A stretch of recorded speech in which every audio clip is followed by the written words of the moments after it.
नरेला विधानसभा से आप के उम्मीदवार शरद चौहान रविवार को प्रचार के दौरान खेड़ा गांव पहुंचे, जहां ग्रामीणों ने शरद चौहान के आने की खुशी में भव्य आयोजन किया। कार्यक्रम के आयोजक दिनेश मान मास्टर जी, सुनील मान और सभी खेड़ा खुर्द निवासी थे।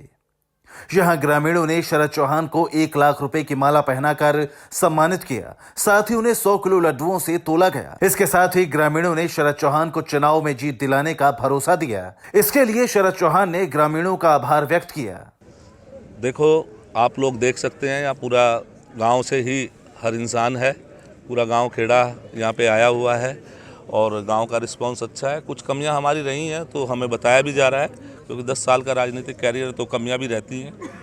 तो हमने यही एक विश्वास दिलाया है कि हम आने वाले टाइम में जो हमारी कमी रही है उनको ज़रूर सुधारेंगे और गांव का विकास करेंगे। और इस गांव को मैंने पहले भी बोला था, इस गांव को मैंने गोद ले लिया है और हम इस गांव में, मैं ये कहना चाहता हूं कि 1 साल के बाद ये गांव वाले काम नहीं बता पाएंगे, कोई काम बचेगा नहीं यहाँ पे। क्या वजह मानते हैं कि पिछले 10 साल में जो काम यहाँ पर होने थे वो नहीं हो पाए? देखो, काम हुए, लेकिन हुआ क्या, आप इस कार्यकाल में 2 साल कोरोना ने निकाल दिए, उसके बाद 1 साल बजट के आने में थोड़ी सी कमियां रह गई। वो लास्ट में बजट आया, लग गए टेंडर तो सारे, लेकिन फ़र्क इतना रहा है कि वो कार्य अभी फील्ड पे नहीं आ पाए, लेकिन वो सारे कार्य फील्ड पे आएंगे। अब शरद जी, एक सबसे बड़ा मुद्दा आजकल ये चल रहा है, क्योंकि देश की राजधानी दिल्ली है।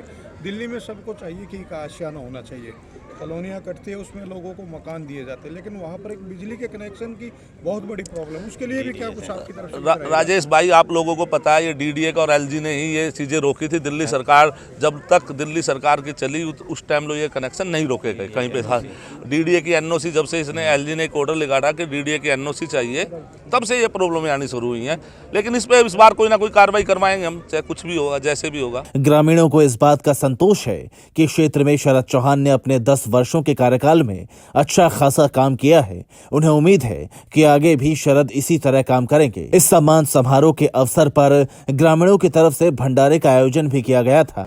कोई टक्कर में नहीं है, एक तरफा शरद चौहान जी की जीत है। इतने अच्छे इंसान हैं, इतनी शराफत है और सभी के लिए खड़े भी रहेंगे। खेड़ा खुर्द अपना इस तरफ का एरिया है जो गोद भी ले लिया है और हमारे साथ मिलके काम करेंगे, यही उम्मीद है हमारी। बहुत अच्छी छवि के नेता हैं, यहाँ से हम कम से कम 2-3 हज़ार से लीड दे के भेजेंगे भाई साहब को। क्या वजह मानते हैं कि पिछली बार जो काम होने थे वो नहीं हो पाए थे? भाई साहब, कोरोना काल की वजह से दिक्कत हुई है सारी। एक बहुत बड़ी बीमारी थी, कुछ पार्टी के जो भी चुनिंदा आदमी हैं वो जेल में जाने के कारण बहुत से काम रुक गए हैं। लेकिन अब खेड़ा खुर्द में बहुत ही अच्छा काम होगा, ये अपने अध्यक्ष जी ने, एमएलए साहब ने हमें आश्वासन दिया है। सम्मान समारोह में शामिल शरद चौहान ने ग्रामीणों को भरोसा दिया कि इस बार अगर वो जीत कराते हैं तो ग्रामीणों की हर उस उम्मीद को पूरा करेंगे जिसके लिए ग्रामीण उनका साथ दे रहे हैं।